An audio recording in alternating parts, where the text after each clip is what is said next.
ہر forex broker آپ کو اپنے پلیٹ فارم پر فری پریکٹس کی سہولت مہیا کرتا ہے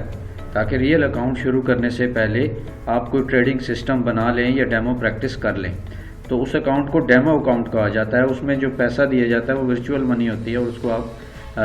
وڈرا نہیں کر سکتے، لیکن آپ پریکٹس کر سکتے ہیں۔ ڈیمو اکاؤنٹ کے لیے سب سے پہلی شرط یہ ہے کہ آپ اتنے ہی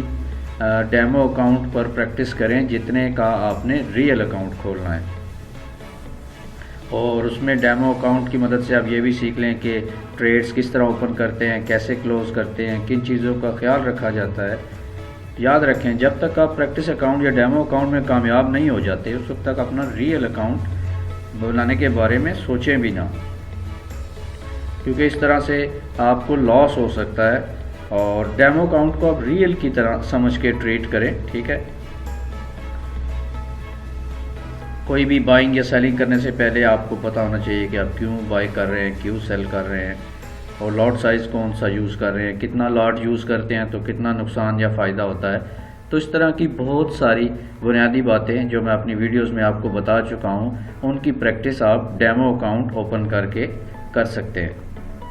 فوریکس ایک بہت اس کی تلخ حقیقت یہ ہے کہ فوریکس ٹریڈر چاہے کتنا ہی ایکسپرٹ کیوں نہ ہو تو وہ کچھ نہ کچھ ٹریڈز میں نقصان ضرور کرتا ہے۔ چاہے دنیا کا ٹاپ نمبر 1 ٹریڈر ہو تو وہ بھی 10 ٹریڈز ان رو لوز کر سکتا ہے، یعنی لگاتار 10 ٹریڈز میں وہ نقصان اٹھا سکتا ہے۔ سٹاپ لاس اس میں ضرور یوز کریں۔ فوریکس کی ایک اور تلخ حقیقت یہ بھی ہے کہ 90% ٹریڈرز اپنا نقصان ہی کرتے ہیں، جس کی ریزن صرف اور صرف یہ ہے کہ فوریکس کی تعلیم حاصل نہیں کرتے، ڈیمو اکاؤنٹ میں صحیح پریکٹس نہیں کرتے، اور کچھ سسٹم ڈیولپ نہیں کرتے، اور ڈسپلن ان کا صحیح نہیں ہوتا، منی مینجمنٹ صحیح نہیں ہوتی، یعنی وہ رسک زیادہ لے لیتے ہیں اور سٹاپ لاس یوز نہیں کرتے۔ فوریکس میں ڈیمو اکاؤنٹ جو ہے وہ ڈیفرنٹ ٹائپس کے ہوتے ہیں، جس طرح ریئل اکاؤنٹس ہوتے ہیں اسی طرح آپ ڈیمو اکاؤنٹ اوپن کر سکتے ہیں۔ اور اگر آپ کے پاس کوئی اسٹریٹجی ہے تو آپ اس اسٹریٹجی کو ڈیمو اکاؤنٹ میں پریکٹس کریں اور اس کے رولز اور ریگولیشنز بنائیں، اور یہ دیکھیں کہ یہ میرا اگر میں ریئل اکاؤنٹ کھولوں گا تو اس وقت جب میں اسی اسٹریٹجی سے کام کروں گا تو مجھے فائدہ ہوگا کہ یا نہیں۔ یاد رکھیں، فوریکس راتوں رات امیر ہونے والی چیز نہیں ہے، اس میں آپ کو